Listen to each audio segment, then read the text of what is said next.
Assalamualaikum warahmatullahi wabarakatuh. Pada pertemuan kali ini kita akan belajar pendidikan agama Islam PAI. Coba kalian buka pada halaman 13. Pelajaran kedua, mengenal nama Allah dan kitabnya.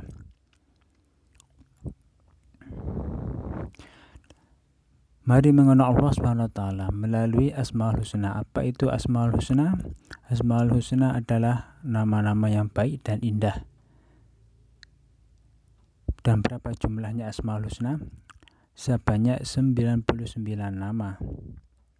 Jika ditambah dengan lafaz Allah, maka jumlahnya ada 100 nama.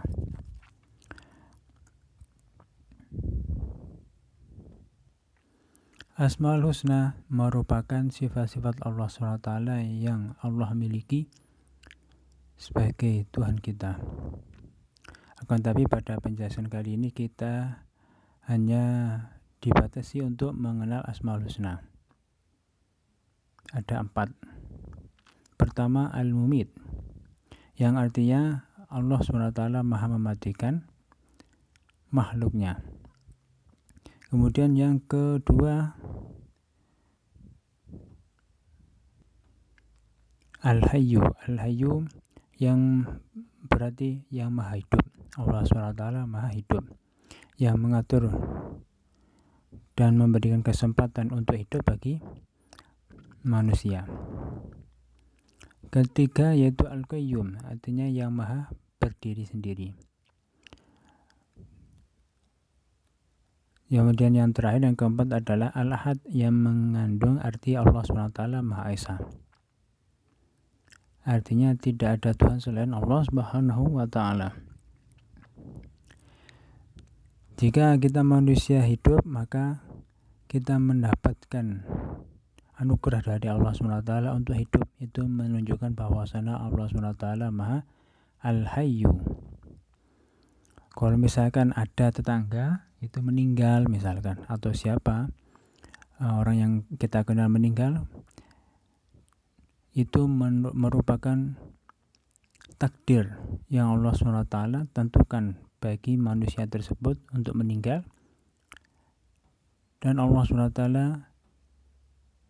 mempunyai sifat Al-Mumit, yaitu yang mematikan makhluknya.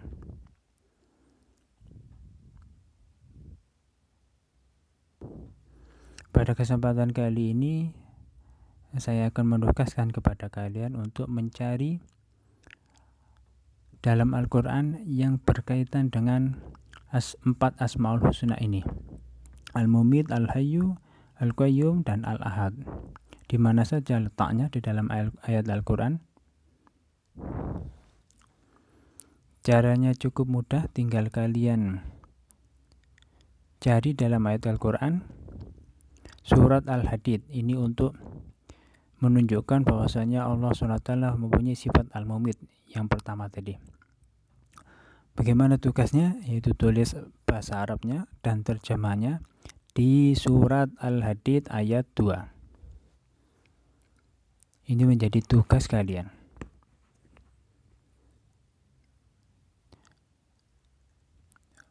Tugas nanti dikumpulkan di Google Classroom. Kalian foto, kemudian dikumpulkan di Google Classroom. Setelah difoto lalu dikumpulkan di Google Classroom.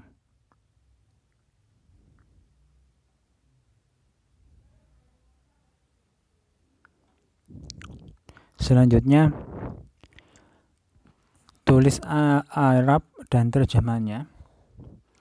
Ayat yang menunjukkan bahwasanya Allah SWT punya sifat Al-Hayyu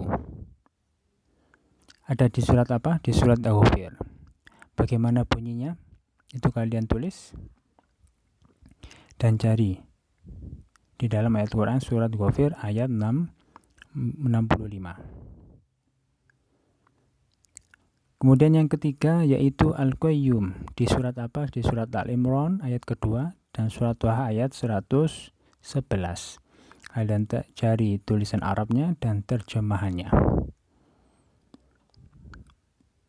Yang terakhir yaitu Al-Ahad. Di surat apa? Di surat Al-Ikhlas.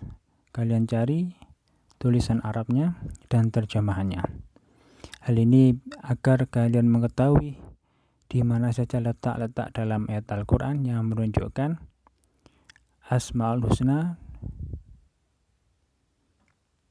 Tugas tadi kalian tulis di buku tulis, lalu dikumpulkan di Google Classroom.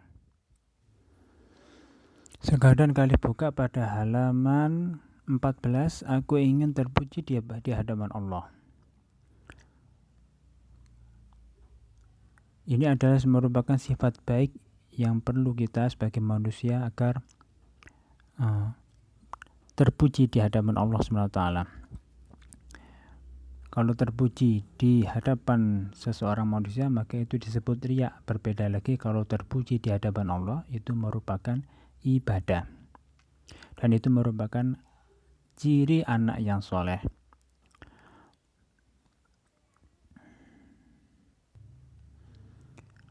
Maka rangkuman dari apa yang kita pelajari pada halaman 14 ini setelah kalian baca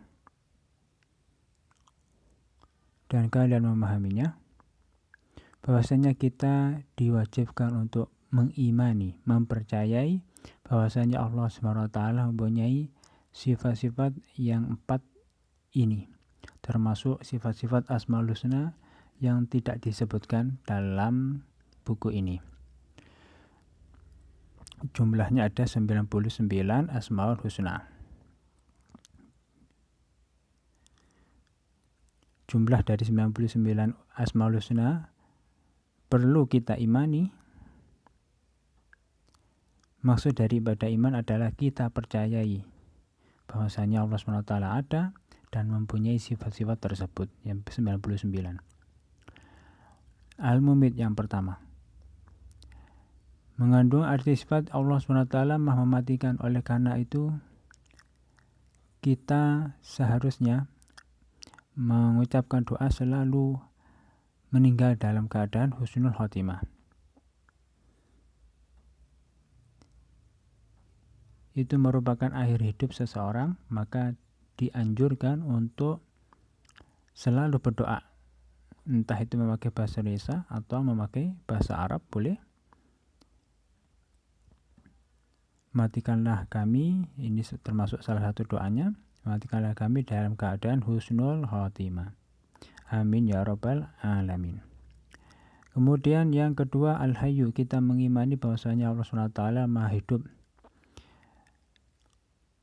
Dengan kita berdoa kepada Allah SWT selepas sholat, agar kita diberikan kehidupan yang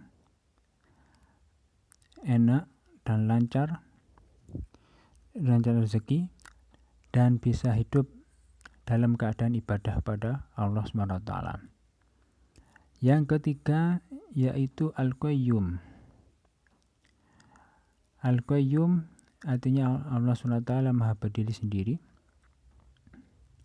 Dengan demikian kita wajib mengimani bahwasanya tidak ada Tuhan selain Allah. Bahwasanya Allah SWT Maha berdiri sendiri. Dari hal itu pula kita juga berdoa, dianjurkan untuk berdoa, jadikanlah hidup kami ya Allah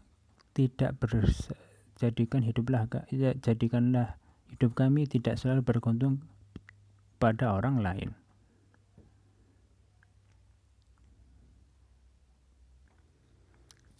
Dikarenakan Allah SWT mempunyai sifat Al-Qayyum, itu memberikan pendidikan kepada kita sebagai umat manusia agar kita tidak selalu bergantung kepada orang lain. Jadi pas waktu kita merapikan tempat tidur, kita berusaha untuk merapikannya sendiri, menyiapkan peralatan sekolah sendiri,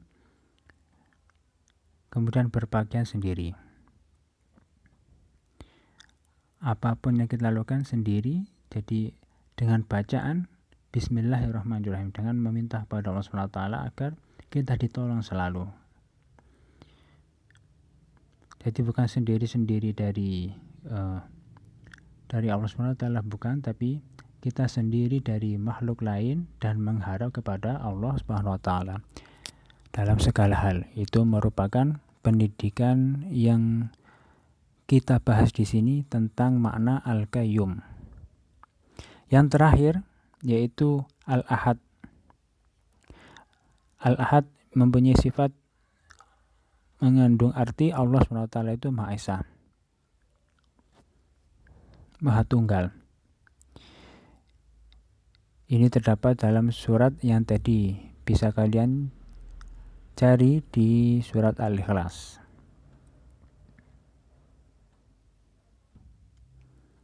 Maka inti dari kita memahami dari 4 sifat, 4 Asmaul Husna ini adalah yang pertama Al-Mumit, artinya kita janganlah mencuri, berkelahi, dan menyakiti orang lain. Itu memberikan pendidikan seperti itu. Dan memberikan pendidikan pada kita bahwasanya kita harus selalu berdoa kepada Allah SWT, karena hidup dan mati tergantung Allah SWT, dan kita mengharap agar selalu diberikan kesehatan. Ini menjadi poin penting dari pendidikan atau pemahaman yang kita peroleh dari sifat Al-Qayyum juga Al-Hayyu. Sedangkan Al-Hayyu itu memberikan pendidikan agar kita selalu makan minum secara teratur. Jangan berlebihan dalam makan minum, juga selalu memelihara kesehatan agar tetap sehat. Di makna Al-Qayyum memberikan pemahaman, memberikan pendidikan pada kita agar kita merapikan tempat tidur, menyiapkan peralatan sekolah, dan mencari sendiri pakaian sekolah. Sekaligus juga baik itu setrika atau mencuci. Al-Ahad memberikan pendidikan pada kita agar kita mandi, makan, berpakaian, mengerjakan PR, itu semuanya dengan berdoa kepada Allah SWT, dengan meminta kepada Allah SWT, karena Allah SWT yang Maha Zat, yang satu-satunya sebagai Tuhan kita. Baik, sekian dari saya, cukup, semoga bermanfaat. Ihdinas siratal mustaqim. Subhanakallahumma bihamdika asyhadu an la ilaha illa anta astaghfiruka wa atubu ilaik. Assalamualaikum warahmatullahi wabarakatuh.